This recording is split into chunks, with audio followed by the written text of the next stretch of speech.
Hey, what's up everybody? Welcome back. Brandon again. In today's video, I want to talk about the 3 things that have really helped my deadlift improve the most over the past couple of years. Now, as a wise man once told me, sharing is caring, and that's what I'm here to do today.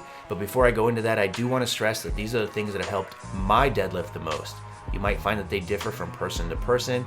I do think that these will translate well no matter who you are, but in the rare circumstance where they don't, I'm sorry, but you're fucked. You should probably stop lifting. And the first thing that's really helped me in my deadlift has been form. And I know what you're probably thinking. You're making a video on how to get better at deadlifts, and the first thing you're gonna tell me is to have better form? You're an asshole. And while you might be true in that regard, I'm talking about a different regard when it comes to form. Because having a better technique by the textbook has been something that's actually hurt my overall deadlift. And what I mean by that is when I first wanted to get better at deadlifts, what did I do? I went online, watched YouTube videos, maybe like you're doing now, read a bunch of websites, articles, tried to emulate people in the gym I saw who had a good deadlift. And no matter what you read or what you hear, you're probably all gonna hear the same things when it comes to form and technique, mostly about having a flat, straight back. So you really want that back in a good, strong position.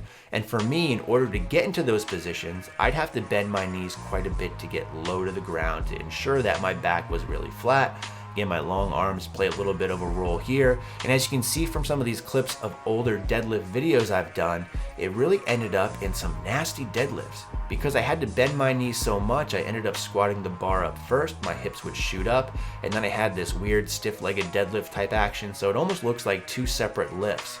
It wasn't until I started playing around with my form and straying from what was typically known as textbook.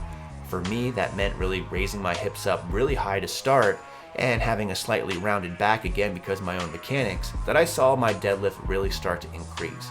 So don't be afraid to stray a little bit from the textbook definition of what a deadlift is if you feel that puts you in a stronger position, all while remaining safe.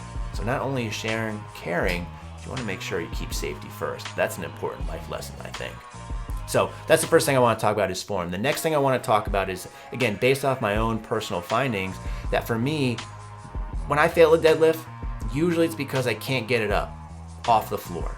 If I were to get the bar up a couple of inches, 2 or 3, which is a lot according to some people, just ask the Beyonce, you can almost guarantee that that lift is going to happen. So just getting up for me is enough. It's breaking the floor that I really have trouble with. So adding in deficit deadlifts as an assistance exercise has really helped, because this put me in a lot weaker position, and by strengthening myself overall here, when I do go back to pulling from the floor, everything seems much, much easier because there's a shorter range of motion for me. Now, for this, I do want to stress you don't have to go overly severe with a deficit. Literally, just a couple inches makes a huge difference. I usually like to keep it somewhere between 1 and 3, nothing too significant past that, just because you really start to put yourself at risk for getting hurt. So keep that in mind if you're going to do deficit deadlifts. But great exercise overall, and something that's really helped me. The last thing that's really helped me is doing stiff-legged or Romanian deadlifts. And the reason this helps me, as I've already mentioned, the way that I deadlift and where I start with my hips, I don't have much knee bend anymore.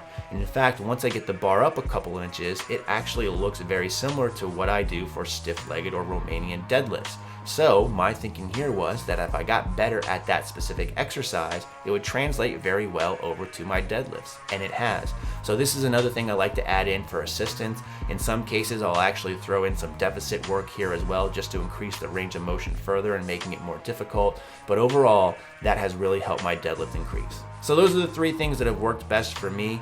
The big things I've come away with, and the reasons I found these things, was filming myself in the gym and watching where I had form breakdown or what my lifts look like and my own mechanics, so I know where to really attack it. Hopefully these things help you as well. If you have other tips or suggestions, leave those in the comment section below. But as always, thanks for watching and stay big.